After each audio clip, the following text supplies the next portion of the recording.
Let's start with the WikiLeaks leaks, the latest WikiLeaks Sure. leaks. What is that, Vault 7? Yeah. Did it expose some tools that have harmed American ability to keep us safe? Yeah, it did. So a couple of stray electrons on WikiLeaks. It advertises itself as an engine of transparency. In my view, and I'm going to be a little harsh here, all right, it's become an enemy of the United States. I'd like it to expose the secrets of autocracies around the world, rather than how one of the world's great democracies actually conducts foreign intelligence. And so Vault 7, I got to say it this way, Steve, sorry.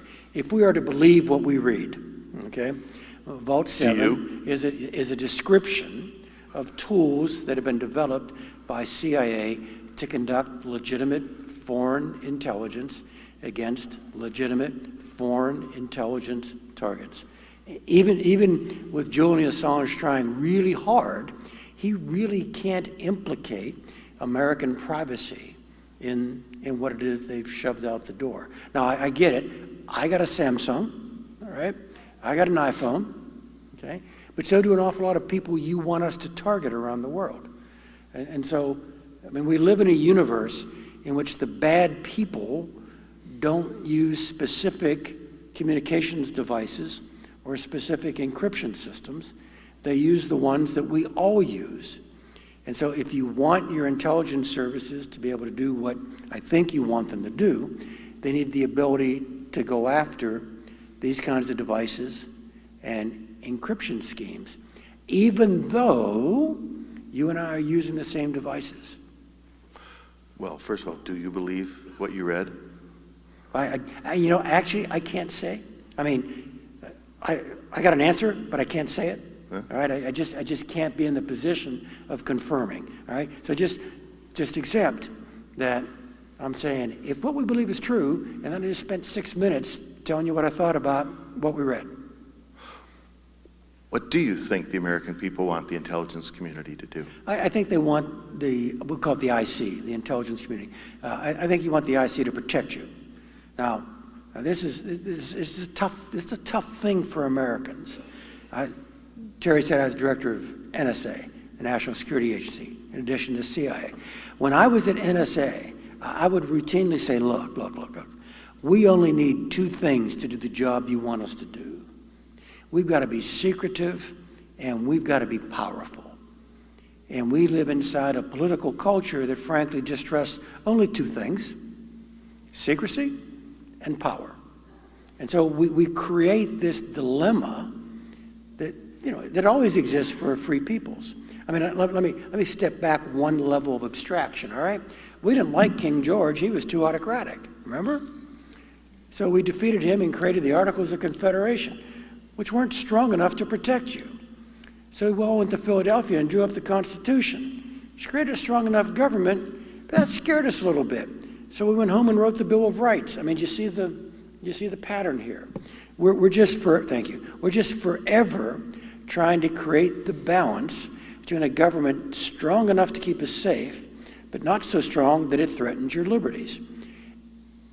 And the discussion over Vault 7, over Snowden, over domestic surveillance, that's just a return to that eternal question of a free people in the circumstances they find themselves in the moment, because the line moves, where they want that line to be between a government powerful enough to keep you safe, but not so powerful that it threatens you.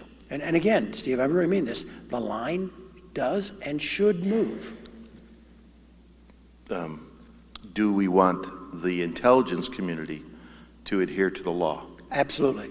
And in fact, if you read the book, you can disagree with one or another or everything we did.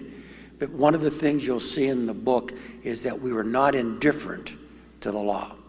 Now, you may disagree with the interpretation of the law, you may disagree with the actual intent of the law as it was written, but the title is Playing to the Edge. The idea is the edge, created by law, created by policy. We go right to the edge because that's what we think you want us to do.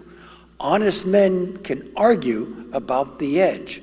I get that. We do that all the time. But as a professional in your service, I got to play to the edge as described by law and policy at that moment.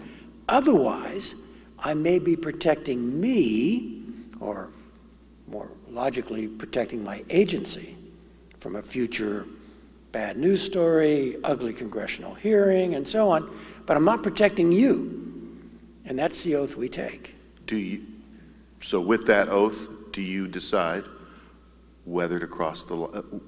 What happens when some members want to cross the line? Yeah. What's your role? Yeah, my role is to stop them from doing it.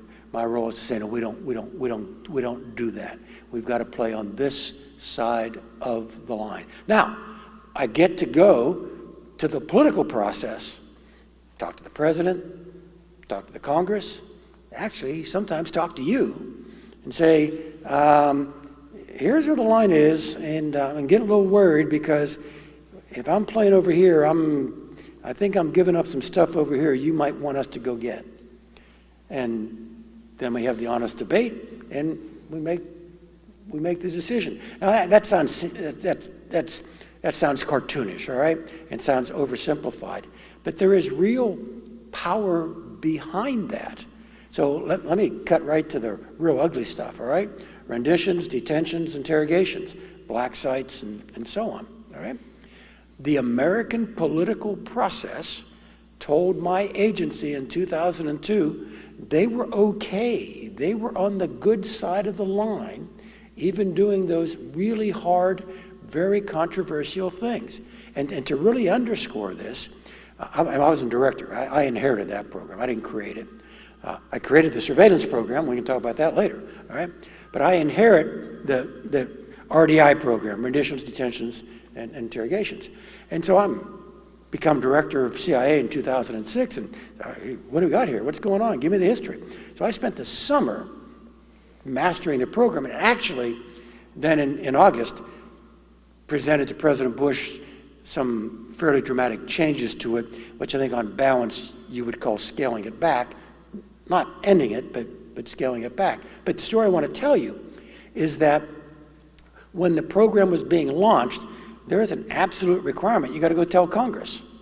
Now, you're allowed to tell just a small group in Congress. You don't have to tell all 535.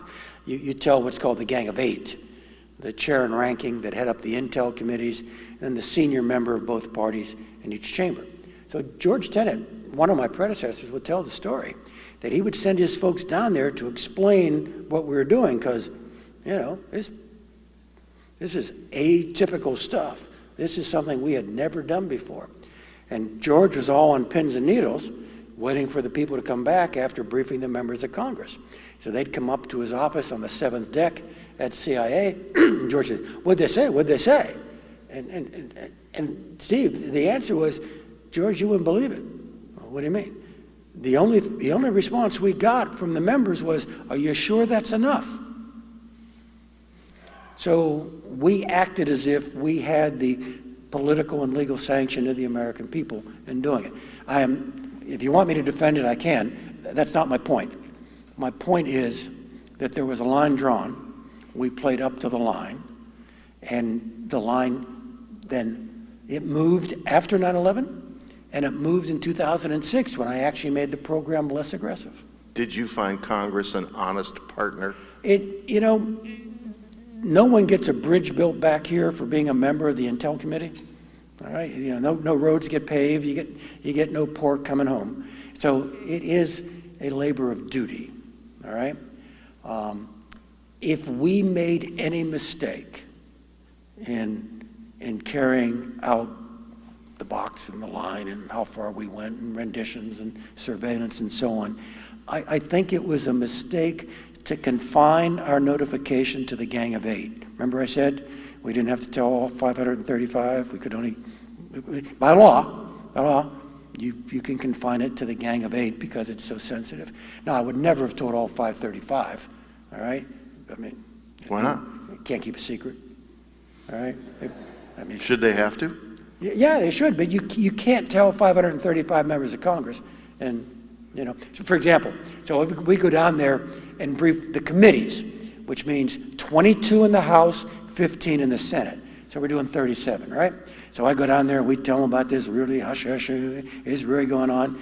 But a day and a half later, I'm in my office with my deputy watching CNN, and I get to turn to him and say, well, that didn't take very long, did it? Because I'm watching what it was we told the 15 and the 22 what went on. But here's the point. And it may just be, you asked me, are they honest, right? Yeah. Comma. Honest partners. Yeah, yes, comma. All right, and here's what follows the comma. When you go down there and you brief the Gang of 8, you really let Congress slide off of responsibility. Number one, the law is quite literal. You're required to inform them of this stuff. You're not required to get their approval. Okay? I would, in retrospect, have briefed all the members of the 2 Intel committees, 15 in the Senate, 22 in the House, and some number of their staff, because frankly, most of them don't understand this stuff unless you tell their staff, and then they get to explain it to them later. All right? Sorry. It's actually pretty obscure stuff. I live it. They got a lot of other things to do. How to put this? If you're going to do something so controversial, if you're going to do something for which you genuinely want political consensus, all right, you should go down and tell all of them what you're going to do when everyone's scared and the future is uncertain, and simply dare them to tell you don't do it. Because the way we did do it allowed them to let it ride, let us do the stuff to keep everyone safe, and then when it becomes public, they can go and beat their breast about how they never would ever have done that, now that everyone's feeling comfortable again. So we could actually make them more honest by making them earlier participants in the process, rather than allowing them kind of the free ride and then the vote in the rearview mirror. Terry said, I'm 39 years in America's Air Force. We had a little phrase that kind of summarizes this. If you want people to be with you at the crash, you got to put them on the manifest. But you know, and you wrote this book, I think in part to respond to the kinds of, I'm sure you were working on it before, yeah. But when the CIA torture report came out, I'm sure you've seen the same headlines that I've seen in the New York Times, yeah. Right? Yep. It said, basically it said, General Hayden misled Congress, yeah. lied to Congress, and they put up your testimony, Side by for side. example, side by side. Yep. I mean, I'm looking at Hayden's Yeah. testimony, CIA records. Yeah. What's happening here? Did you mislead Congress? No.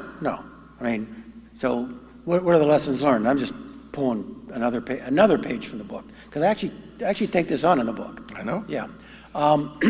So this is the result. Remember I said I became director in 2006, and I said, Mr. President, we can scale this back a little bit. The approach was this. I was not second-guessing George Tenet, all right? George had his circumstances, I had mine. So now we're in 2006. We know a hell of a lot more about Al-Qaeda than we did in 2001, 2002. We actually had really substantial, deep human penetrations of Al-Qaeda. We knew more about them, and most importantly, Steve, we knew more about the threat to the United States. And so I actually made the judgment that the decisions George made to do some really hard things were made in extreme circumstances that no longer quite existed. So I recommended to the president, we can scale this back. So what did I do? I said, number one, Mr. President, we're not the nation's jailers. We're your intel guys. So we shouldn't be keeping these people forever. So we actually emptied the black sites.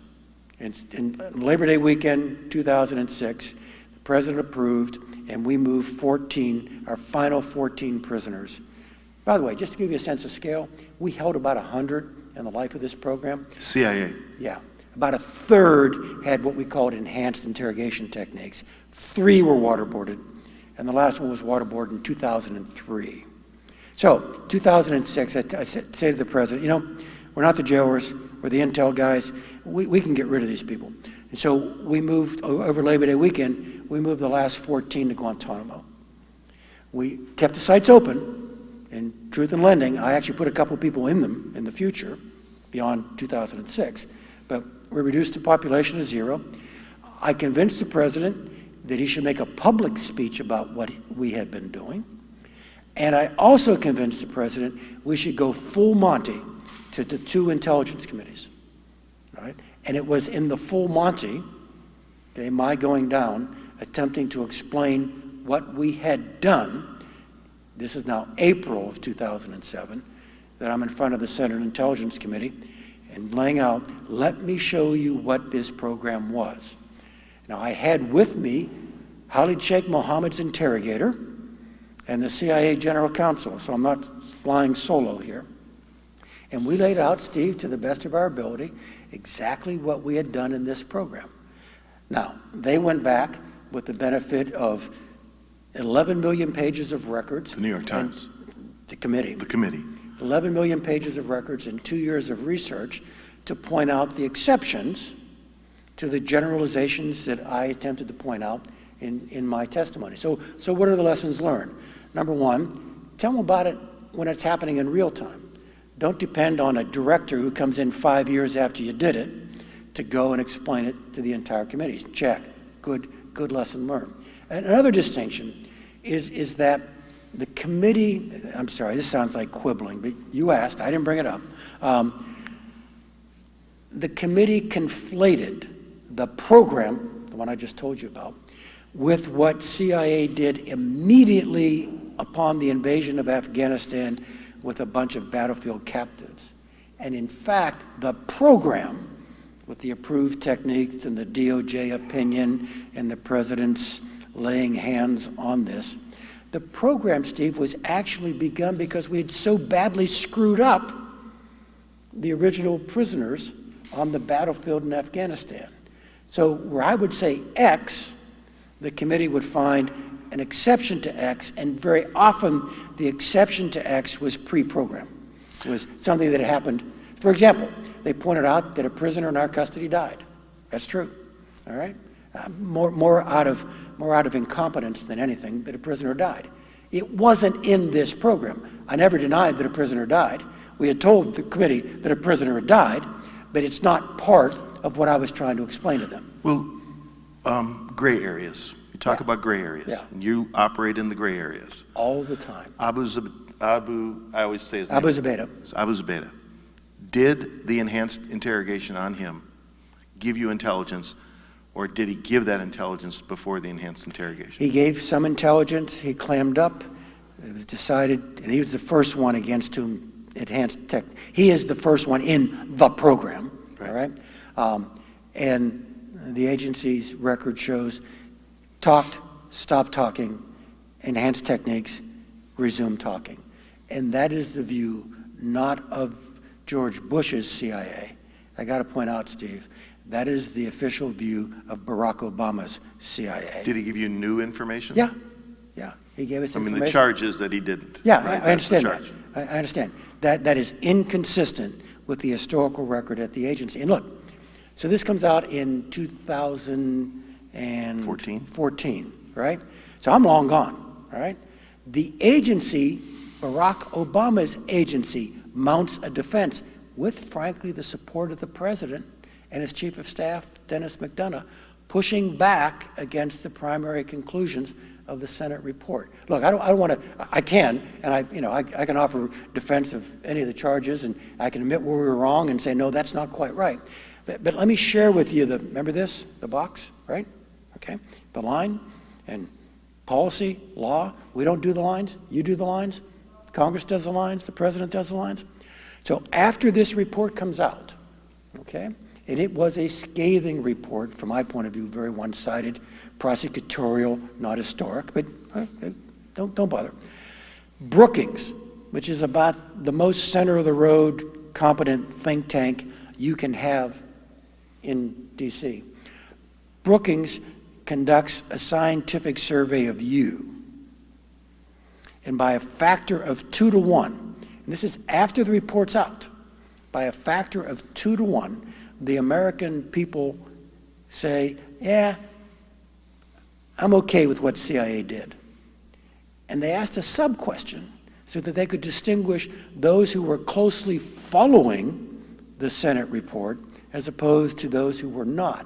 And amongst those who were closely following it, the proportion who said it's okay was actually greater than the overall average. So, Steve, I'm not trying to defend, attack, denigrate, undercut any of the conclusions, although I do and could, all right?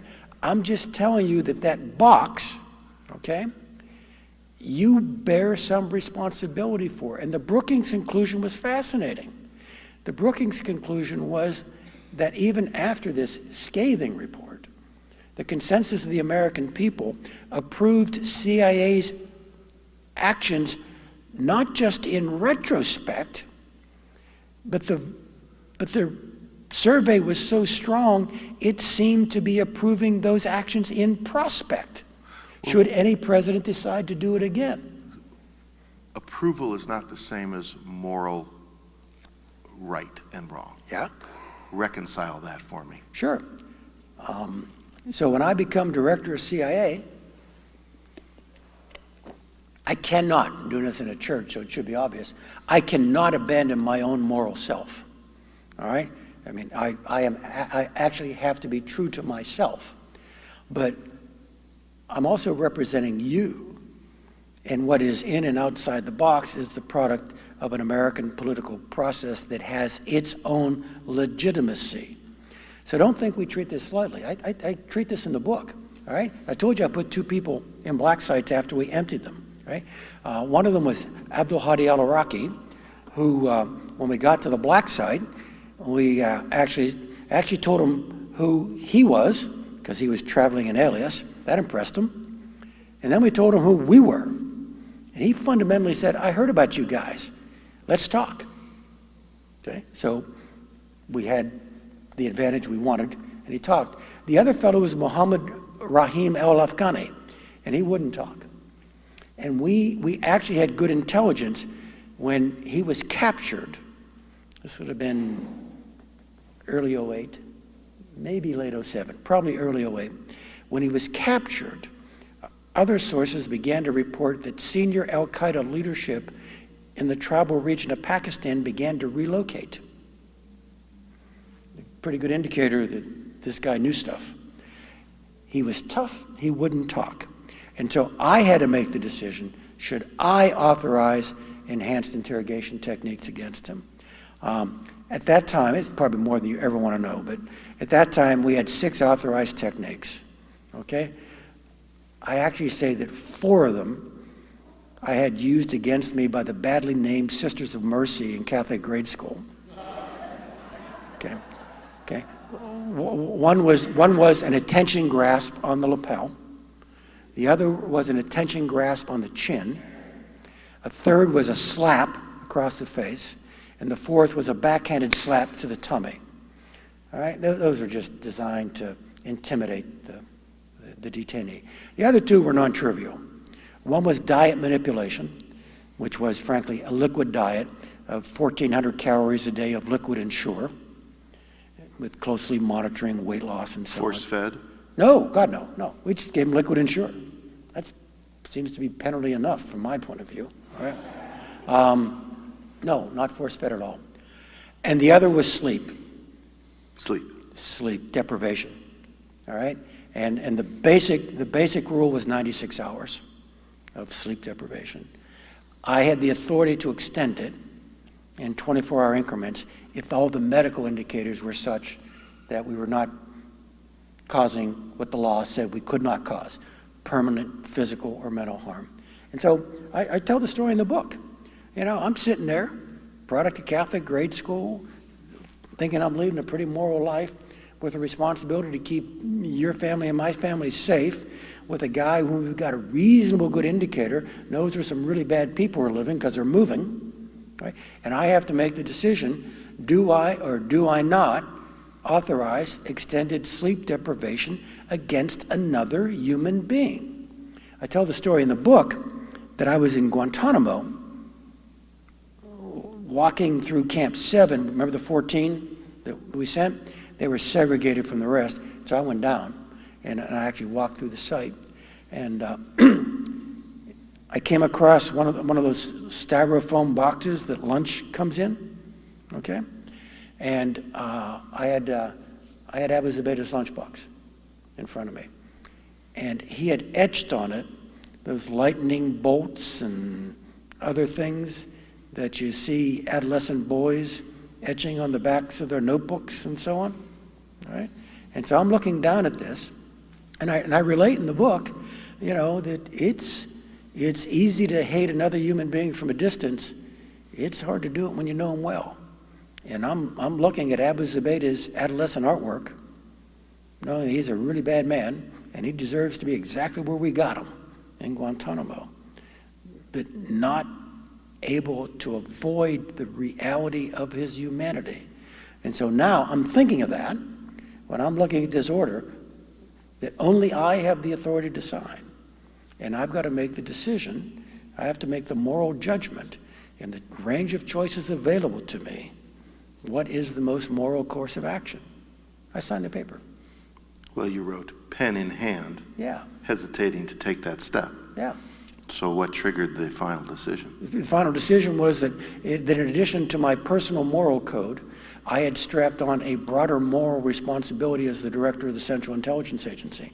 That although in my personal moral code, my deepest desire was I never would have to make that decision, by the fact that I was the director of the CIA, I and only I could make that decision. And I had to make it in light of all the moral imperatives that weighed on me. In your career, when was the first time, if you can recall, when you had to take that pen in hand and make that decision about other lives? It was mostly at CIA. You know, the CIA job is different from other intelligence jobs. I mean, other jobs, you break other people's laws to steal their information, all right? But that's okay.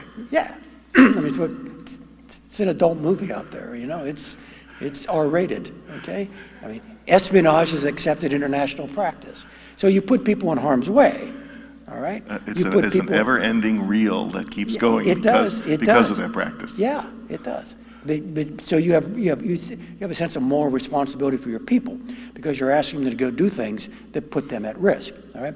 But at CIA, in addition to collection, in addition to analysis, CIA is the only branch of the U.S. government that's authorized to do what's called covert action, activity designed to influence foreign, political, military, or economic events in which it is intended that the hand of the U.S. government remain hidden. So at CIA, I now have the authority and the responsibility to do this whole new suite of activities called covert action. So fundamentally, it's there. There's another story in the book, and I have to be a little oblique here, but we convinced President Bush in the first half of 2008 to ramp up the targeted killing program. All right, we had solid intelligence that, in essence, we were getting a revival of Al-Qaeda along the Afghan-Pakistan border. It wasn't quite Afghanistan pre-9/11, but it was getting pretty close. And we were seeing a lot of people coming in for training. We could see the training, you know, with Predator drones and so on. We could see the curriculum. We could see the graduations. And then these people would go back. And a lot of them were Westerners. And the line we used with the president was, you know, the kind of people you wouldn't pay attention to if they were standing next to you in the passport line at SeaTac. All right, that kind of people. And so we were trying to articulate this threat to the president.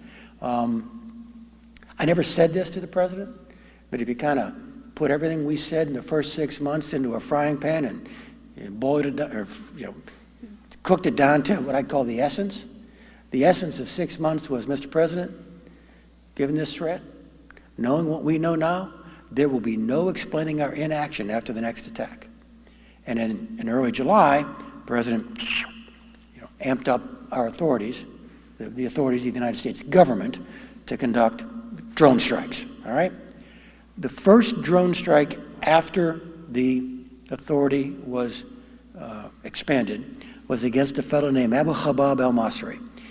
He was the WMD god for Al-Qaeda. He was the weapons of mass destruction guy, okay?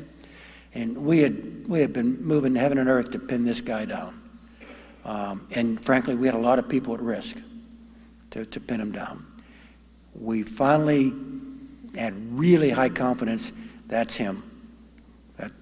Right there in that group, obviously through the Predator drone stuff. And it was summer, it's July, and it's really hot in Waziristan in July. A lot of families sleep outdoors. And so family set up cots and so on to sleep outdoors. And he was sleeping not real far away from his grandson, whom we were not mad at. And so the phrase is weaponeer. You know, it's to take the weapon. How does it? You know, it's a real classic physics problem. If it comes in this way, a warhead of this size coming from this direction with this velocity throws its fragments in that direction. And so we weaponeered the strike to do everything we could to kill Abu Khabab and spare his grandson. But the moral choice was, we had people at risk. We'd rarely found the guy. He was the chemical and the biological guy developing those kinds of weapons for Al-Qaeda. And so the moral choice for the American government at the time was, do you take the shot or not?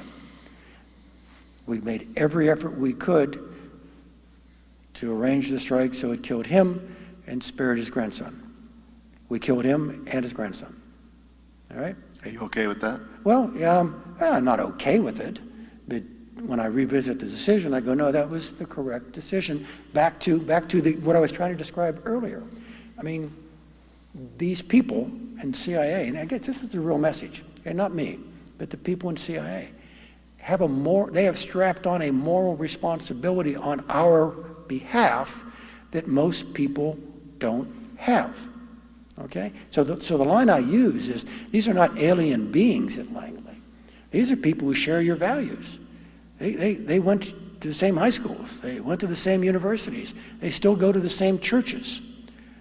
But because of their profession, they apply our common values in circumstances you probably will never face, and frankly, unless somebody writes a book about it, you will probably never become aware of. But I ask you, I mean, the message that I try to put into the book is, they're not alien. They're trying to apply your values in that really gray zone that you suggested, Steve. But the next president and the next president continued those airstrikes, killed an American citizen. Mm-hmm. The next president may also see reason to go further, and the next one after that may see reason to go further. I don't want to put it just on Donald Trump. Yeah. So how far are we going? Well, how far are we going down this road? Okay, you know, but now we're moving away from CIA, and you're asking me fundamental questions of, are we capable of self-governance? All right? Are we actually capable of a political process that addresses these questions and comes with reasonable, we could disagree, right? But comes with reasonable answers. So let me tell you a story. I'm kind of back to that transparency in those 500 members of Congress who didn't all get briefed. I mean, we got briefed because we watched 24. Yeah. I mean, I think those things normalize. Yeah. So let me tell you my approach. Okay. I was CIA director for 3 years, and I went to 50 countries, and I visited scores of stations and bases. Not once did I meet Jack Bauer. I never even met Jack Ryan. All right. Who did you meet? So the line I use, people ask, that's a great question. All right. It's usually expressed, what kind of people work at CIA? And my answer is, they're like your friends and neighbors. By the way, if you live where I do, they most likely are. Okay. My granddaughter's a great soccer player. I go out in Northern Virginia on a Sunday afternoon and go, ooh, I know him, I know her, I know him, I know her. Okay? I mean, they're warp and woof. So but you've raised a topic, and I want to go away from it, all right? So a year ago, we're here because the paperback's out, all right? Hard copy was out a year ago. So I'm making the rounds a year ago, and I'm on Bill Maher show, all right? And the subject du jour was a candidate at that time saying that he's going to be so tough on these people, he's not just going to kill terrorists, he's going to kill their families too. All right, remember? Mm-hmm. So Maher's there. I'm on Bill Maher's show, and he says, "Hey, Donald Trump says he's just not going to kill terrorists. He's going to kill the women and children." And I go, "That's not going to happen." He said, "What?" I said, "That's not going to happen." He said, "What do you mean?" I said, "The American military, or CIA by extension, won't do it." "Are you talking mutiny here, Hayden, or something?" I go, "No, Bill. Look, the first thing you learn as a cadet, as a draftee or enlistee, at the academy, in ROTC, and this is literal, first week of instruction, the laws of armed conflict." And so what I said to Maher was, Bill, if that order were ever issued to intentionally kill the innocent, the women and children, the families, if that order were issued, the first time it hit a man or a woman in an American military uniform, by extension, CIA, that man or woman would turn to the purveyor of the order and say, "Sir, that's just not going to happen. We don't do that." And so here's the punchline. But you took it, go ahead. Yeah. You took us to the gray area of doing that. Well, no. I didn't. With al-Masri's grandson. Yeah, I didn't intentionally kill him. All right? I had to make a difficult choice in the real world where trade-offs are a permanent factor of life. But don't you worry about that? That's the next CIA director is saying the same thing. I actually think Leon was more aggressive than I was. Leon Panetta. Yeah, but also a really good, decent human being. So let me finish, Please. Round out the story. So I'm out there with a book called Playing to the Edge. All right, here, go out here. And frankly, I thought I would spend most of the tour answering the kind of questions Steve's asking. All right, why'd you do this? How can we do it? Can we live with this? What happens next? I mean, I actually thought I would be playing defense for the whole tour. I wasn't.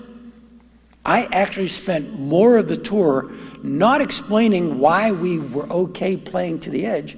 Literally, Steve, I spent most of the tour trying to justify why there were edges and why there were lines beyond which we should not go, even when we are in extreme circumstances. Mike Pompeo, is he going to be a good CIA director? Yeah, I think he's a very good choice, and I think the agency was quite heartened to see him chosen. How come? So he's a Kansas Tea Party guy, and he acted like one when he had to for political purposes. He put his jaws around that Benghazi bone and wouldn't let it go, all right? But even while he was doing what you'd expect a Kansas Tea Party Republican to do, I was told that he was actually a really serious member of the House Intelligence Committee. Went to stations, went to bases, sat with officers, asked them about their work, asked serious questions, had good follow-on, really studied it. And so he really got good marks. Yeah, he's a good choice. He went to Guantanamo in 2013, and he said, "It looked to me like a lot of those people had put on weight." Yeah. It seems very glib. Yeah, it is. And I bet you he regrets saying it. But remember, he was acting as a Kansas Tea Party Republican, tough guy. He criticized not responsible for these decisions, and now he is. And now he is. Yeah. You think it changes people? The responsibility? God, yeah. I mean, Let's hope so. it's easy when the only thing you got to run is your mouth. Yeah. All right? Maybe. He criticized the Obama administration's decision to end the CIA's secret prisons, so-called black sites. Yeah. And the administration's requirement that all interrogators adhere to anti-torture laws. Yeah. Is he wrong about that? Yeah, actually, he repeated what I said to the incoming administration. All right? I said, hey, be careful what you wish for here. All right? You cannot predict the future. All right? You're the president. You can decide to turn this on or off. You can decide when you want to do it and when you don't want to do it. Don't box yourself in so you take an option off the table. So I actually the day the executive order was issued on 22 January 2009, which directed me to close the black sites and said all American interrogators would adhere to the techniques in the Army Field Manual. Sorry, that sounds ornate, but I'm going to come back to it because it's really important. All right? I called Greg Craig, who was the incoming White House counsel, and said, Greg, not that you asked, but this is CIA non-concurring. And he kind of said, yeah, Mike, we kind of got that. And I said, Greg, there's one more thing. That part there where it says that all American interrogations will adhere only to the techniques in the Army Field Manual, could you put a comma in there and just simply say, unless otherwise authorized by the president? And the reason I said that, so, I mean, I'm indirectly defending Mike, all right? The reason because it's not this black and white case. The reason I'm saying that is that the Army Field Manual is an incredibly conservative interrogation manual. It was written by America's Army post-Abu Ghraib to beg your forgiveness. It is, which Abu Ghraib was unarguably abuses. And so the Army rewrote its manual for interrogations, all right? It is more conservative. It has fewer tools than the manual it replaced, which had existed for decades. And so we had, for reasons that I understand, okay, we had gone real conservative with regard to what it is we could use. The FBI has more coercive tools interrogating you than the Army Field Manual allows Army people to interrogate enemy detainees. What kind of tools do they have? They can threaten you. They can coerce you. They can say, you're going to put your mother in jail.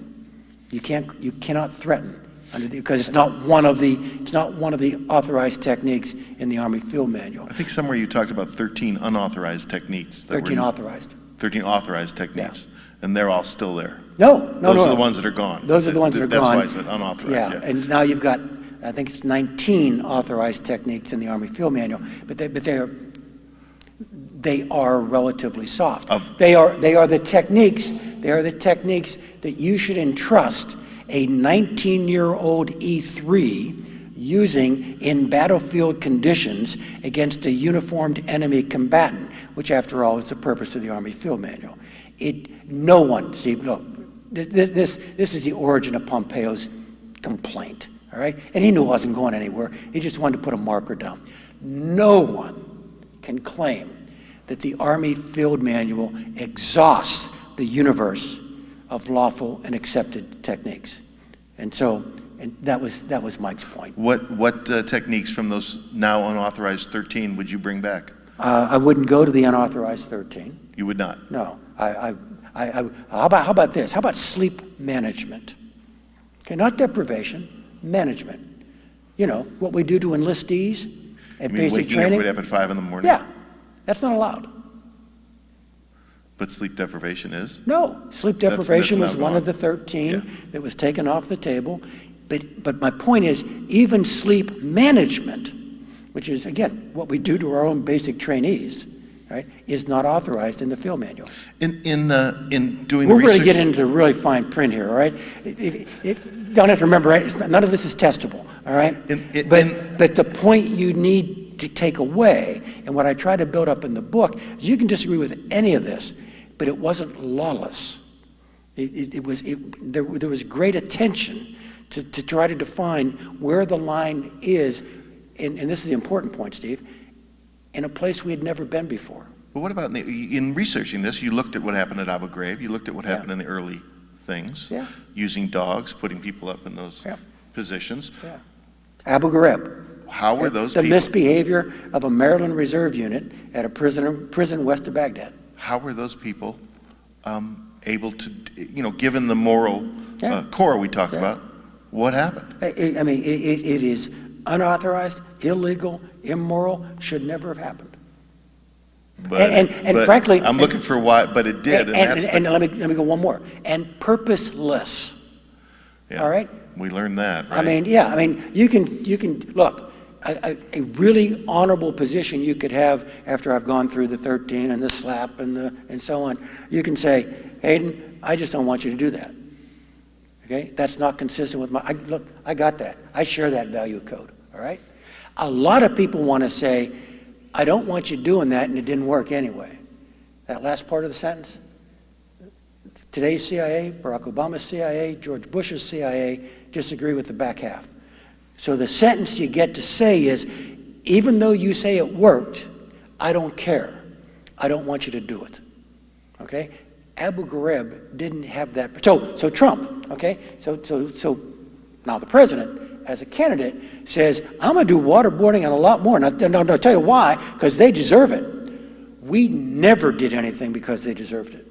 We are not judges, and we're certainly not the nation's punishers, okay?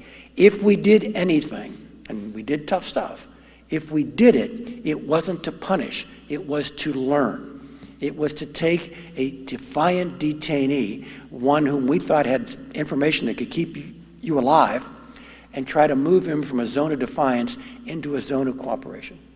Okay, I stayed too long on torture. I did not get to surveillance. Now this is going to be lightning round. Okay. Edward Snowden, first of all, how much damage did he do, and do you think he should be allowed back to the United States without prosecution? Oh, God, no. Edward Snowden's stuff is the greatest hemorrhaging of legitimate American secrets in the history of the American Republic, period. More than I think it is, but we'll see. We'll see. I don't know. So I was out at Stanford, and Amy Ziegart's a PhD out there, a really smart woman, studies American intelligence. She said to me, if Edward Snowden returned to the United States and was on this stage today, what would be the first thing you would say to him? And I responded, you have the right to remain silent. Is he doing damage now in Russia? I don't know that he is, all right? And there's a mystery involved here, all right? He stole a lot of stuff. What happened to all the stuff? And it's really not clear what happened to all the stuff. And so he claims he's got none of it with him. So we'll see. Why do WikiLeaks leaks often come out just around the time Donald Trump has done something that looks like he's put his foot in his mouth? For example, accusing Barack Obama of spying. Yeah, I understand. It's a mystery. Are they connected, WikiLeaks and Russia? Yes. Yeah, that part's true. We know that. Look, I'm not in government, okay? So this has to be viewed as a judgment, as an assessment. Based upon the totality of what I know, I think WikiLeaks responds to the needs of the Russian state. Did Russia try to undermine the election? Absolutely. And did they do it using the kind of surveillance techniques that we also use against other nations? Sure. So we can't be really that mad at them? Well, actually, let me parse that out for you, all right? So step one was for the Russians to steal all the emails. You're all familiar with this, right? I don't need to go into fine print. So they hack into the DNC, they rip off the stuff, they got all John Podesta's personal data, even did Colin Powell, all right? Steve, I got to fess up, all right? That part right there, stealing the emails, honorable international espionage, all right? If I, as director of NSA, could have busted into United Russia, it's Putin's party, and it actually mattered what they said, which is probably not true, to bust in the United Russia and stolen their emails, I'd have done it in a heartbeat. That's foreign espionage.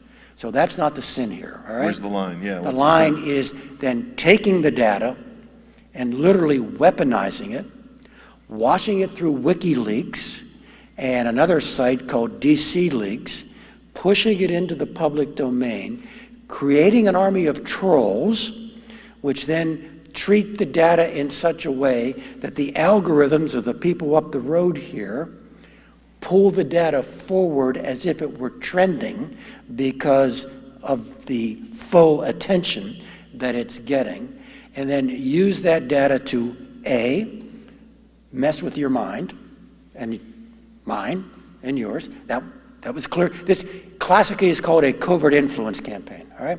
So the goals of the Russian covert influence campaign was to erode your confidence, my confidence in our electoral process.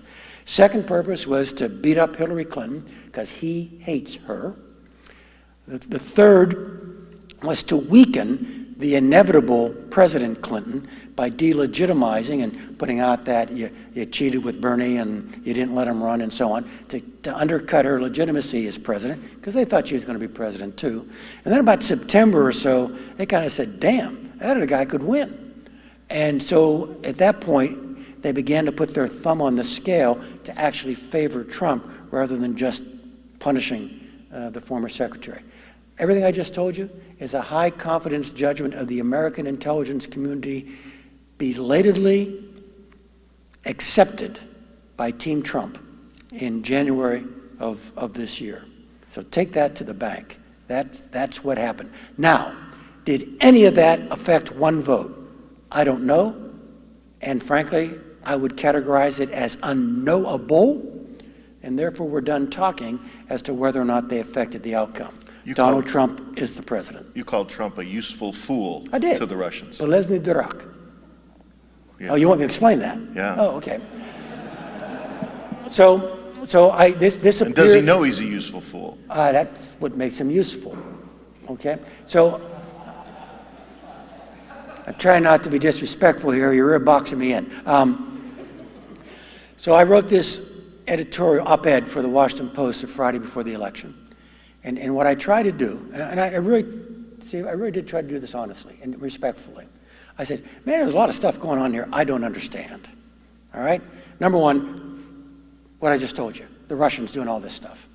Number two, the man won't criticize Vladimir Putin, and he won't criticize the Russian Federation. I mean, he turned himself into linguistic and logical pretzels so as not to criticize. I don't understand that. And then Team Trump, okay, the entourage, have all these weird relationships with the Russians. Now, I will freely admit, they could all be innocent. There's just so damn many of them. All right, okay? And so I said, I'm looking to explain what's going on here because I already know the Russians are trying to make him win. And then I got he won't criticize him, and I got all these connections. So I said, you know, I'm compelled to try to put out a hypothesis here and explain what, I mean, the basic tool of analysis is to put out hypotheses, and then of the known facts, how many of them fit into each of the hypotheses. And the one that acts like a magnet for most of the facts is probably the right hypothesis. And so I concluded in the article, I can't explain this, but there was a concept during the Soviet period. It was kind of people we used to call kind of like fellow travelers, where the Soviets would exploit a well-meaning individual in another state. They fundamentally held them in contempt, all right? But they weren't above exploiting them. And the Soviet word, the Russian word for that person during the Soviet period was polezny durak, literally useful idiot. And then I concluded the article by saying, so look, I know I'm going to offend a lot of Americans by putting that label on candidate Trump, but forgive me, it's the most benign interpretation of all this data that I can come up with. Well, the other interpretation, he's so deep into their pockets with his failed... See, that's the less benign interpretation. Yeah. Yeah. That he's their puppet. Yeah, but look, I mean... Would that surprise you? Yeah, it would, okay. all right? But look, it's really important. I'm a career military officer here. I'm not in the business of judging presidents, all right? So I just told you what Mike Hayden, the analyst, concluded. I am also totally open to the possibility that there just isn't much there, and let's let the House and the Senate Intel committees get on with it and get to that conclusion, or not, and then we'll make our own decisions. Is there anything the intelligence agencies can do to investigate those ties in a way that would be, you know, that won't be called a whitewash by one side, yeah. or a... I don't think that's happening. I actually think the Bureau is kind of actively involved, and to give credit where credit's due, I think both intelligence committees are actually serious about this. Now, I get it. You got Republicans, you got Democrats, all right? But I know the chair and ranking of both committees, all right? Devin Nunes of California and Adam Schiff of California on the one side, Richard Burr of North Carolina, and Warner of Virginia on the Senate side. These are serious people, all right? And I do have confidence that they're going to do their duty here, and they're going to let the facts take them where the facts take them.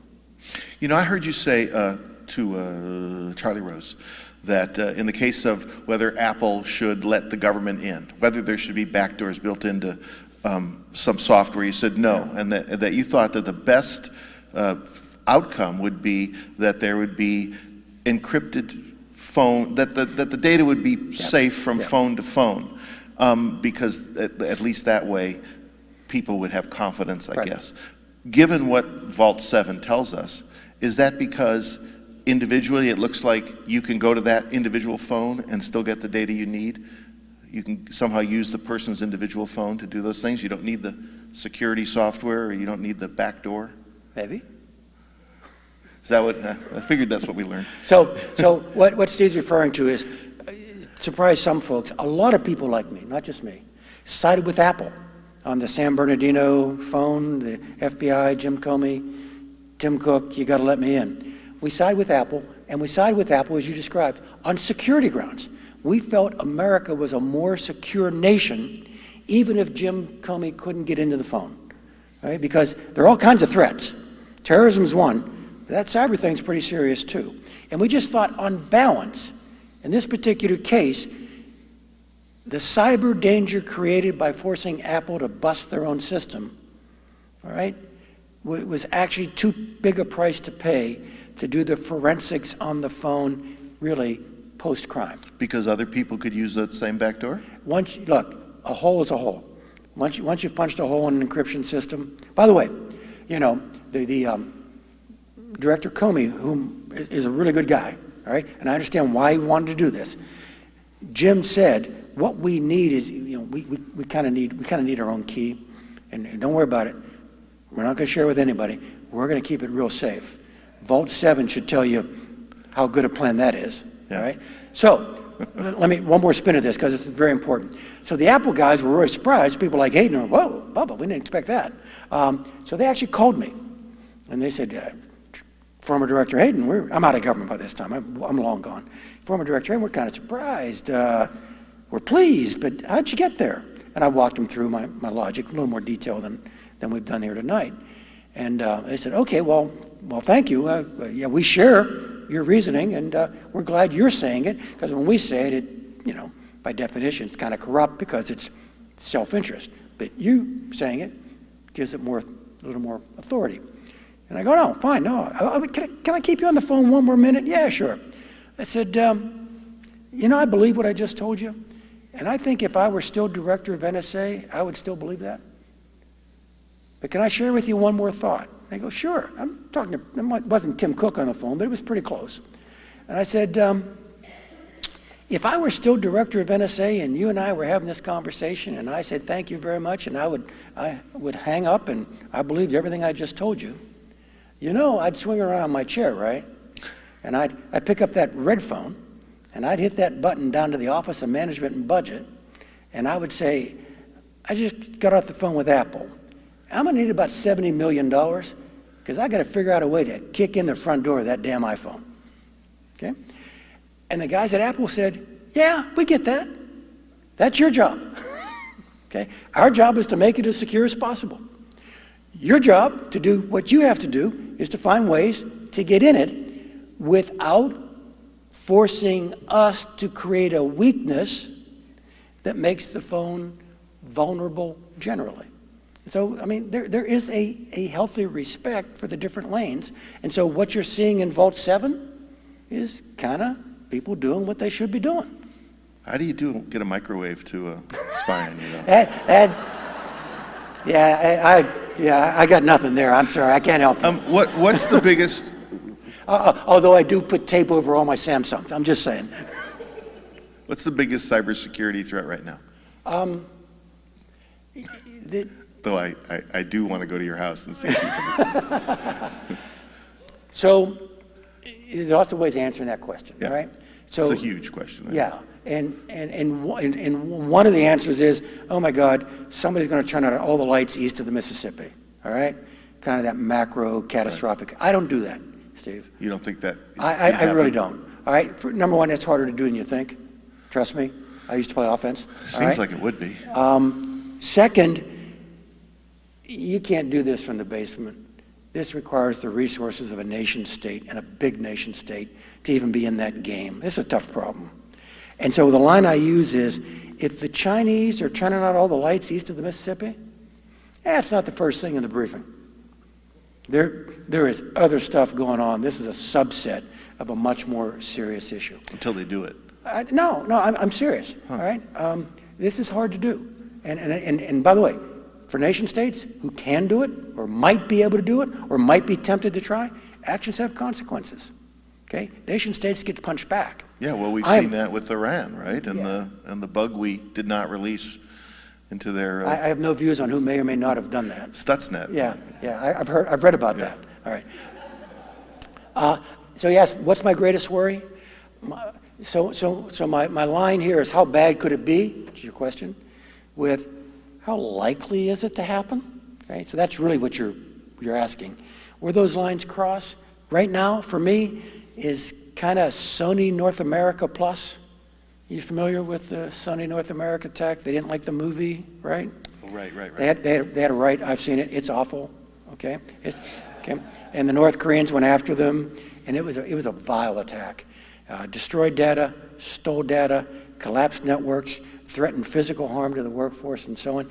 So you're asking me, where's the threat zone? It's probably kind of in that neighborhood, maybe a little worse, but it's not turning out all the lights. Do we do that? Those kinds of attacks? It would be imprudent for the United States not to have capacity. So an enemy's power system is a legitimate target in times of war. All right? So what do you want us to do? Blow it up so that they can't restore it for years, or throw a switch somewhere that allows them to restore it in 20 minutes once we're done? All right, so I'm back to, these are hard choices, all right? I mean, there are, I tell a story in the book, all right, about, it's a barely, it's illustrative, but it's not too far from real conversations, where we're in the sit room in the White House trying to decide whether or not to use a cyber weapon to turn out the lights, all right?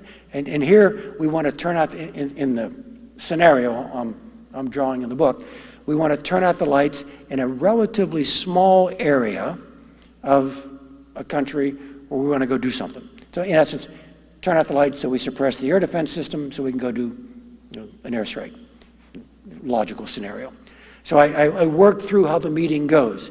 And I have the Steve Hadley character, all right, the National Security Advisor, saying, okay, so how limited is the power outage? And so now the guy's pushing the mission says, well, we're pretty sure it's about this area here, and he points it out on a map. I said, okay, good. How many hospitals are inside that box? It says 4. Good. How many of those hospitals have uninterruptible power supplies, so that the generators kick in when you make the lights go out? And then in the script, in my scenario, I have the director of NSA, commander of Cyber Command, saying, yeah, we're working on that now. And then I have the National Security Advisor saying, get back to me.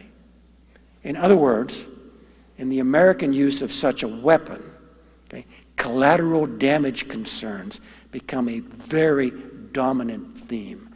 And until you can convince the policymaker that you know exactly what this weapon does and does not do, you're not going to get the okay to do it. Well, we tell ourselves that, but that same president said, you know, there's a lot of bad actors in the world, you know, about America. I mean, we've had our own accidental bombings of hospitals. We've had our own destructions. Yeah. Some people claiming they're not accidental. Yeah. I mean, once you're in the gray areas, you're kind of there, aren't you? No. Come on. All right? Nation states, the first responsibility of a nation state is to defend its citizens. I'm Catholic by religious tradition, all right? The Holy Father, once or twice removed, once pointed out that pacifism is an incredibly noble choice for an individual.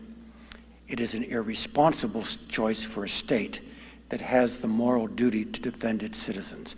So just because this is tough, just because you might, even with the best of intentions and with the best of technology, you might make mistakes, that is no reason to expose your citizens to the threat that would otherwise exist. How worried are you about somebody? You have this big apparatus, you get all this data, you could move in various ways. covertly, overtly, lumbering, stealthily. But then you have ISIS, who is now using drones to drop bombs on people, and buying those drones at department stores around the world.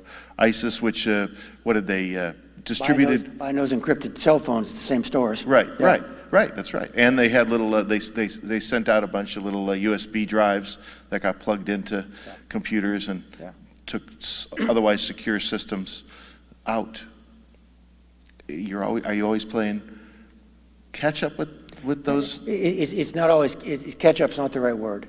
It's always competitive, and all advantage is transient, all right? So no advantage is permanent. And if you're not moving, you're falling behind.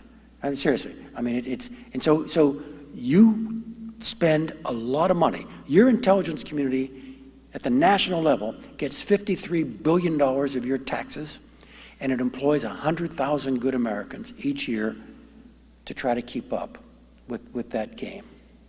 Are there laws that are in place right now that are keeping people behind, are hindering the efforts of the intelligence community? The president, I understand. Well, and at the same time, the president has said, look, these agencies are in chaos, they're terrible, they don't do good work. Yeah, so you're going to dismiss that one? Yeah, what about are there unfortunate. laws that are in place that have hindered you in the last few years? You. Yeah.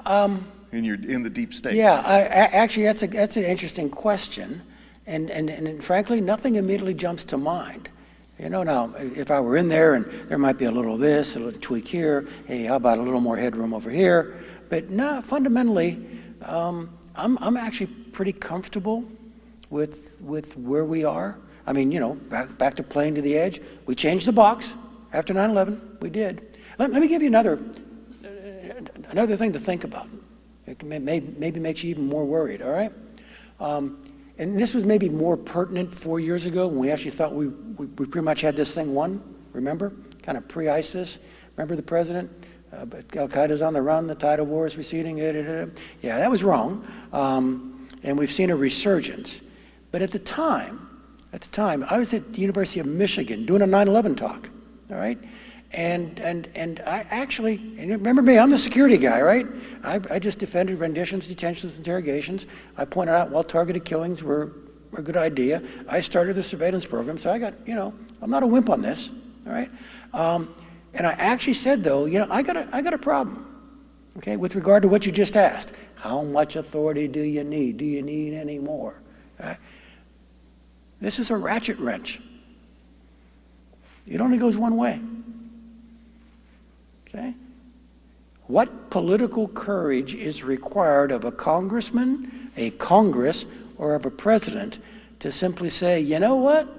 We don't need to be doing that anymore. Can you imagine the political risk of doing that? And so a no-fooling issue is, how do you know how a ratchet wrench works, right? How do you go in there and throw that switch so that when you do this, you're actually stepping back?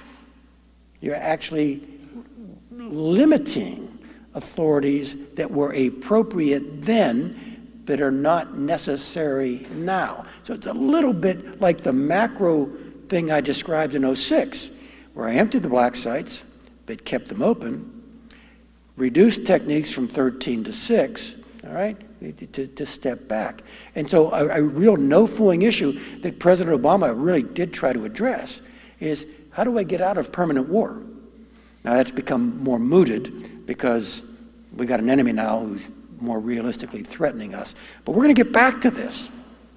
And then the question becomes, who are you going to back in the Congress?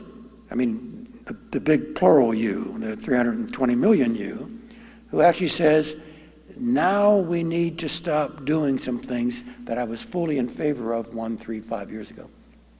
What do you think all the leaks coming out of the Trump administration? What do they tell you about the morale of the security agencies, but also about the state of our security? So the president runs as a disruptive force, and he gets elected on that vision, so he has the right to be disruptive, right? I mean, that's why he got elected. And so a disruptive force is going to naturally build antibodies in, Steve, what I'm going to call the permanent government. I'm not going to go to the bait you put out there a minute ago about that deep state stuff, all right? It's just the permanent government. Question in here. Yeah. And so there's going to be a natural tension there. Beyond that, I do think it's fair to say the transition has been modestly chaotic. Okay. Let me give you the numbers. I'm going to get them all. I'm actually going to get them pretty close to being right. So the president is concerned that the bureaucracy is not responsive. All right. Hey, I'm disruptive. We're breaking left here. I'm sorry. We're breaking right here. All right. We're not staying over the left. He has 18 nominees confirmed by the Senate. He has 24 more political appointees he has nominated, but not yet been confirmed. He has 500 other political appointee positions for which there are not yet nominees. And now you wonder why the bureaucracy is not responsive? He doesn't have his team in. And so there, we've made this harder than it should be. I mean, he wasn't going to be disruptive. I get that. He got elected to be disruptive. God bless him. Go do what your electorate told you to go do. But he's making it even more hard for himself and, frankly, for you and me, because the bureaucracy doesn't have any guide. Look, there is one political appointee in the Department of Defense, okay, the secretary. There are 2 political appointees in state, the secretary and the legal counsel. I mean, how do you turn the ship if you don't have your people in these positions? Well, or you have a permanent bureaucracy which fights you. Well, no, look, there are legitimate views of people I would like to call experts, all right?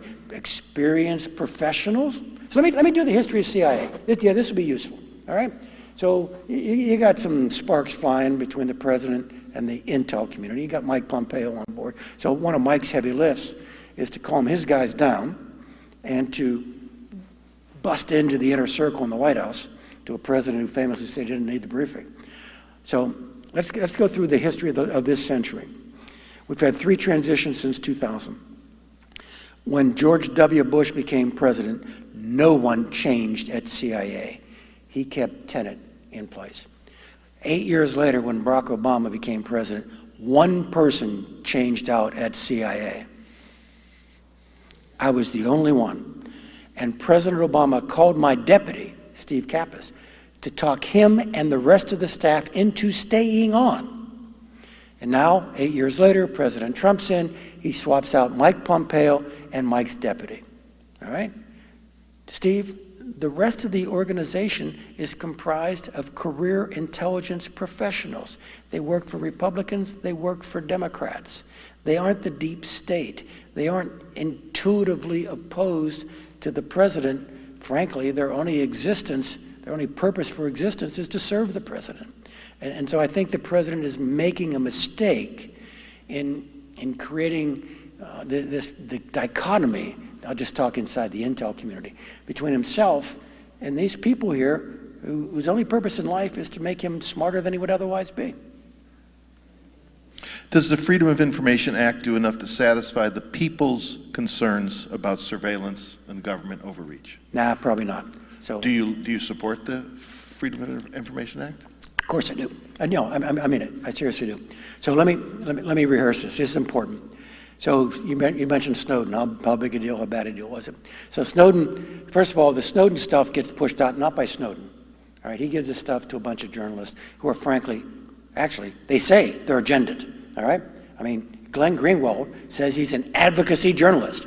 So they start pushing the data out in, frankly, a really unfair way. All right? So the first story out there is the one that implicates your privacy more than anything else. It's called the 215 program. That's the metadata. That's the phone bills. I mean, I kind of started it. All right? Yeah. All right? Thanks. So NSA is back-footed by this. Part of it's the administration doesn't man up to the issue and punch back, all right? And that's unfortunately true. But I think NSA thought this was going to blow over. All right, I don't need to get into the details of the program. I can, but it's not necessary. NSA thought this was going to blow over because they thought they were cool, all right? The 215 program, the metadata program, when I started, okay, had been authorized by 2 presidents, Bush and Obama. You may have noticed they're kind of different, but they both hugged the program. It was legislated by Congress. It's in the law. It's overseen by the 2 Intel committees who had intimate knowledge of it, and in fact were its biggest fans. Okay, the Intel committees were actually stronger supporters of it, vocally, than the White House. How come? What did they see? They thought it was a useful program, all right? It wasn't abused. No one had actually accused anyone of abusing it, and they thought that it added something we would not otherwise have. Okay? Checked off by the president, legislated by Congress, overseen by the committees, and they had an over-the-shoulder from the FISA court every 60 days. So NSA is saying, okay, it's a bad story. People are going to hyperventilate, but in 2 or 3 days, people are going to realize we're cool. We got the Madisonian trifecta going on here. We got the president, we got the Congress, we got the courts. Check, check, check. That's how we do things. That's how we get legitimacy. And what happens, Steve, this is a big deal, all right? And it really directly answers your question. What happened was, and a lot of Americans, and not just the ones wearing tinfoil, okay, on their heads, a lot of Americans suddenly said, I'm not so sure what you just said, Hayden, constitutes consent of the governed anymore. It may constitute consent of the governors. In other words, and here's your point, you may have told them, but you didn't tell me. That is a tectonic shift in how we as a free people validate and legitimate our intelligence services. The great compromise of the 1970s was what I just said. Oversight committees, FISA court. And now, because of a shift in our political culture, a lot of Americans no longer think that is adequate for validation. In other words, they're no longer willing to outsource the legitimization of our espionage to their elected representatives. They want to know more. So the back 50 pages of the book, Steve, are actually an argument to my old community saying, guys, you're not going to like this, but you're going to have to show a lot more leg. Now, don't kid yourself. That's going to make your job harder. It's going to shave points off of effectiveness. But if you don't, these people out here aren't going to let you do it in the first place. And so it's just not FOIA, which is tedious and slow and cumbersome. It is a broad new culture of addressing these questions in a way publicly that we've never allowed ourselves to do before. And to do that in a way that doesn't make doing the stuff not worth doing anyway, because you've revealed the secrets. That's really hard, but that's a work in progress, and that is what's going on now, and that's the answer to your FOIA question. By the way, couldn't there have been a legitimate way for Trump Tower, legal and legitimate way for Trump Tower and Trump's offices to be surveilled because of possible foreign actors coming into his place and people who might have been under surveillance? So here's how it works, all right? The accusation was that Trump Tower or Trump Inc. or the circle around Trump was consciously targeted by Barack Obama for surveillance purposes. So number one— Again, he picked up the phone to the dark government. Yeah, so number one, all right, that's impossible. All right, that's just, I'm sorry. I mean, you know, trust me, I'm from the government. I know that doesn't work. But trust me, the plumbing doesn't work that way. Okay, the president since the 70s, since the Watergate thing, doesn't have the authority to authorize the surveillance of an American. You got to go to a court. So on its face, just can't happen. I mean, if Barack Obama was pulling a lever in the Oval Office thinking he was doing that, somebody needed to tell him that lever was disconnected in 1978. All right, it didn't go anywhere. They're going to give that lever to President Trump now. So okay. So on its face, that couldn't have happened. So the only way that you could have legally, actually targeted, important word, targeted someone in Trump Tower was to go to the court. And there are only 2 lanes to get to the court. One is the foreign intelligence lane. That targets the agent of a foreign power. The other one is the FBI lane. He's a counterintelligence threat or he's a criminal. And you've got to prove to the judge, to a level of, of probable cause, that he's either A, the agent of a foreign power, or B, a counterintelligence threat or a criminal. All right? The owner of Lane A is Jim Clapper. And he said on Meet the Press 9 days ago, wasn't me. The owner of the other lane is Jim Comey. And he said indirectly, wasn't me. All right? So, no one targeted. Now, all right, is it possible that in pursuit of its foreign intelligence mission, NSA was targeting a Russian, and that Russian had a communication with someone in Trump Tower? Yeah, sure. All right. That's actually not that rare an occurrence kind of thing. So when you're on a legitimate, sorry, this is really pulling you through a Washington knothole, but it's the only way to understand what's going on. So when you're targeting a legitimate foreign target, and that target is in a communication to, from, or about a U.S. person, all Americans anywhere, anybody in the United States, okay? If that person, the legitimate target, is either conversing with or talking about an American, you don't have to hang up, all right? You can continue to cover the conversation. Remember, he's a legitimate foreign intelligence target. But you do have to suppress the U.S. identity. The technical term is minimize, all right? So theoretically, if we were able, just on the off chance, to prove that the Russian ambassador, Sergei Kislyak, was the agent of a foreign power, which is not the heaviest lift I've ever heard, okay? And he was talking to a U.S. person, we would say, Ambassador Kislyak yesterday was involved in an extended discussion about sanctions with a named U.S. person, is what would be in the report, all right? That's called minimized. And that identity would remain minimized unless, of course, the identity of the U.S. person was critical to the intelligence. So let's say it wasn't Kislyak, it was some other ambassador, and the intercept was between him and a U.S. person, and the content of the intercept was, and I want to thank you for that cache of documents you gave us yesterday. Hope you got the check, okay? At which point the name of the U.S. person actually probably has some importance. And that name would be, the technical term is unmasked. And it would be put into the intelligence report. Now, a couple other facts about that. That's not Obama. That's not Bush. That's Truman. That's the way this has been done since 1952, when we started the agency. And that decision to unmask is done internally to NSA, based upon the judgment of a fairly junior intelligence officer. It doesn't come to my desk as director. It's just part of the way we do things. So, if there is any there, I'm telling you, watch this space. It's not anyone targeted anyone in Trump Towers, but that there may be incidents in which, in the lawful pursuit of stuff you really want these guys to be doing, you may have had what is called, what I just described for you, is called incidental collection on a U.S. person.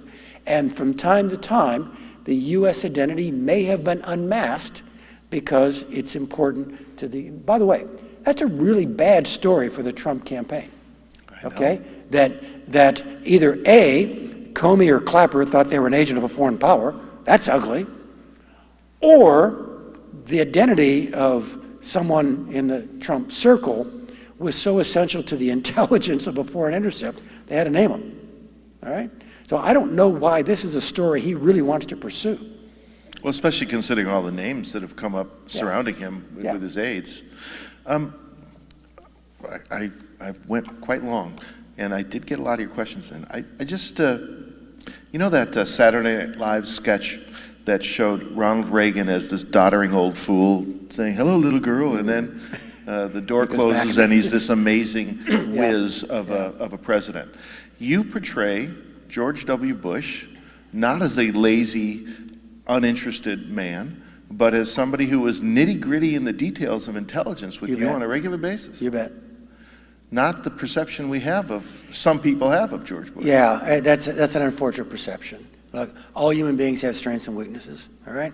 So everyone's different. By the way, one of the challenges of the Intel guys is to learn how the president learns. All right? So President Bush learned in the conversation. President Obama learns on reflection. Still trying to figure out the current approach, okay? Seriously, I mean, it's a work in progress. And you know, it's our job, not his. We got to figure out how he learns, and we've got to pursue it. So we had lively conversations with George W. Bush, and he took the daily brief daily, and it didn't matter whether he was in Washington, on the ranch, or on the airplane. He had a human being brief him every day, and it was an interactive exchange. Every Thursday, the organization of the Intel community changed. CIA guy, me, was not the daily briefer. That went to this new character called the Director of National Intelligence. Despite that, I had plenty of FaceTime with the president. And every Thursday, I had a lock, 30 minutes. Me, President, Vice President Hadley, Josh Bolton, the Chief of Staff, on sensitive collection and ongoing covert action. And he wanted to know the fine print. And so he was actually a very good consumer of intelligence. And I think he kind of got the attitude from his dad, who after all had my job. He was director of CIA. And I think his dad kind of influenced him to pay attention to these guys. They know what they're talking about.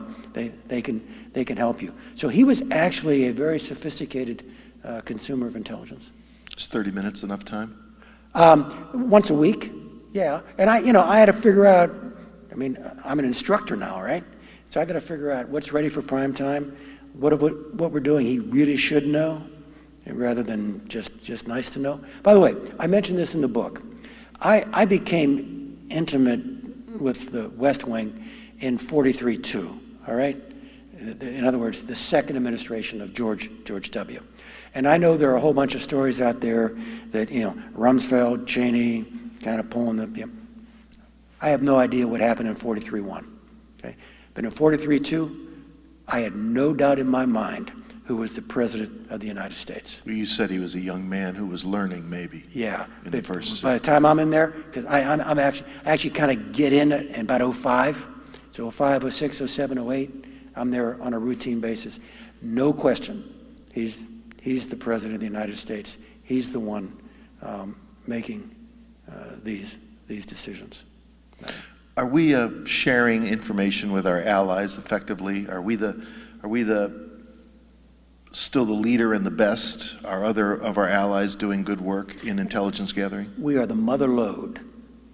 Okay? There are countries out there who hate the United States of America who still insist on being a friend of the Central Intelligence Agency. Okay? So in 31 months as director, I went to more than 50 countries. Because, number one, because they did stuff for us. Yeah. Okay? But far more than 50 came to Langley.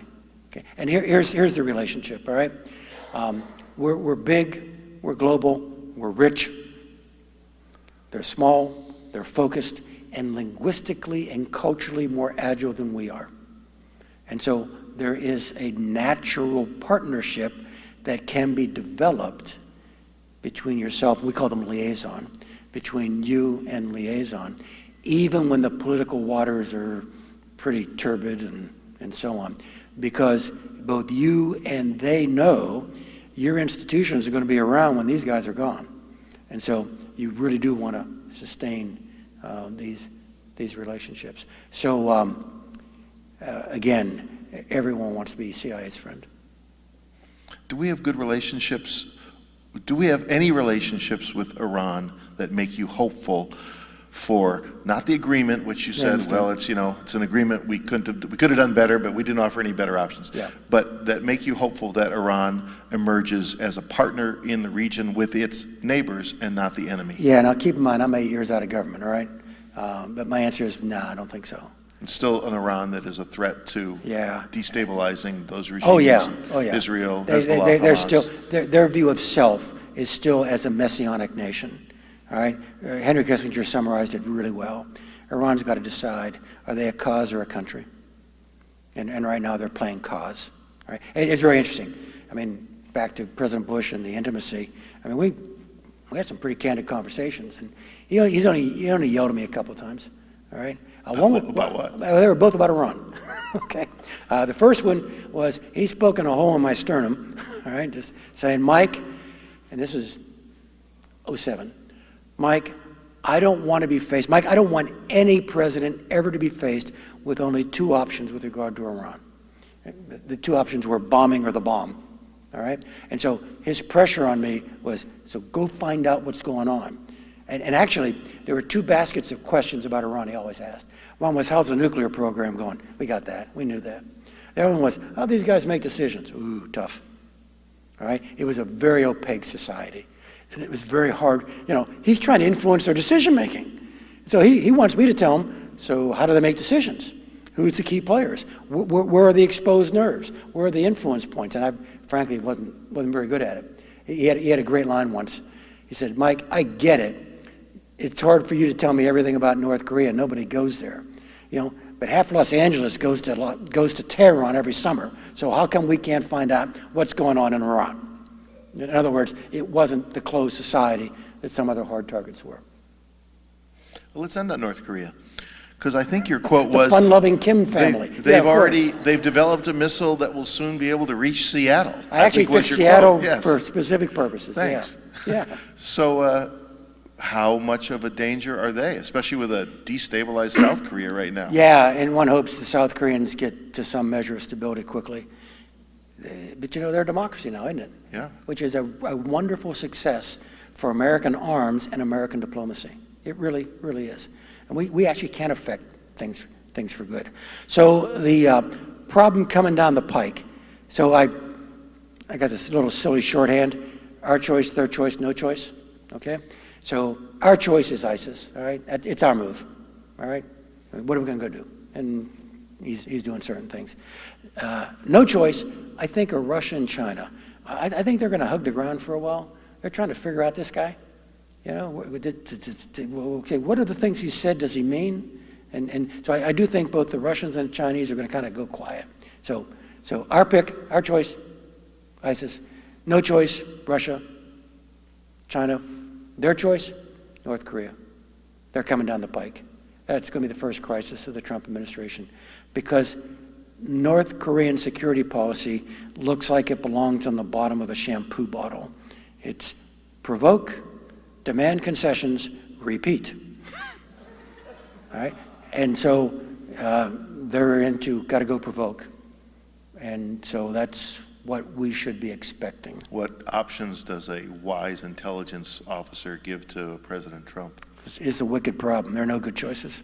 If there were good choices, we'd have made this thing go away under Clinton, Bush, Obama, and so on. Look, Jim Clapper just left his DNI, good friend, actually a mentor. He's a little bit senior to me. Jim said something in open session about a year ago that we all believed. These guys are never giving up these weapons. They would be crazy to give up these weapons. They look around, they saw what happened in Iraq, they saw what happened in Libya when those countries gave up their systems. They're never giving these up. And so now the question, Steve, becomes, what do we do now? Do we accommodate? Do we try to limit? Do we try to disarm? Ooh. Do we try to amp up the pressure on the Chinese to do something? None of those are good options. None of them are safe. By the way, to give you a sense as to the desperation here, 10 years ago, just not a long time ago, 10 years ago, two Americans whom you know and I suspect you respect, both of whom have been secretaries of defense, Ash Carter and Bill Perry, okay, familiar names? They wrote an article a little more than 10 years ago saying that if the North Koreans stack a Taepodong, that's their long-range missile, for another test, we should blow it up on the pad. Okay? And these are serious people, which I don't think they are voting for that now, all right?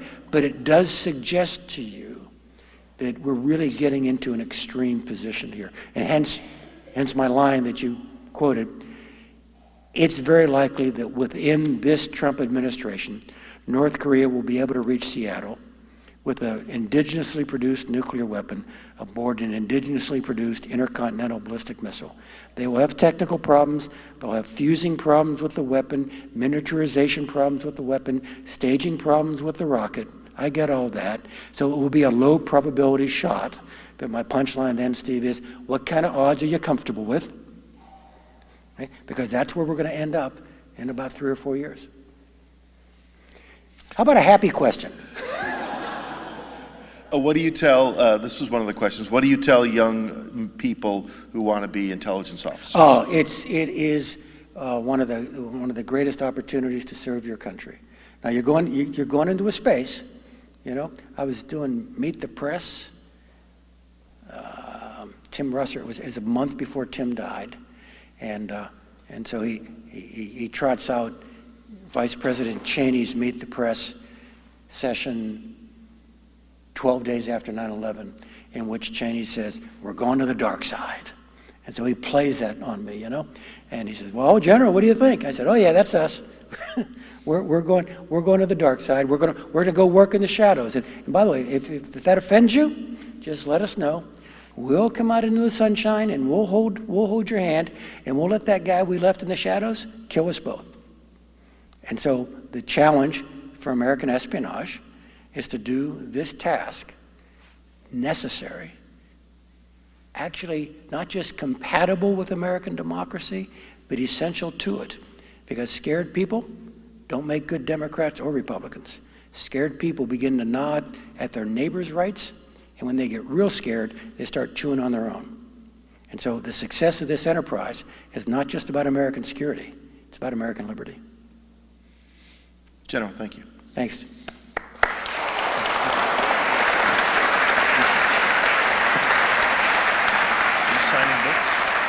I think General's going to sign some books, yes?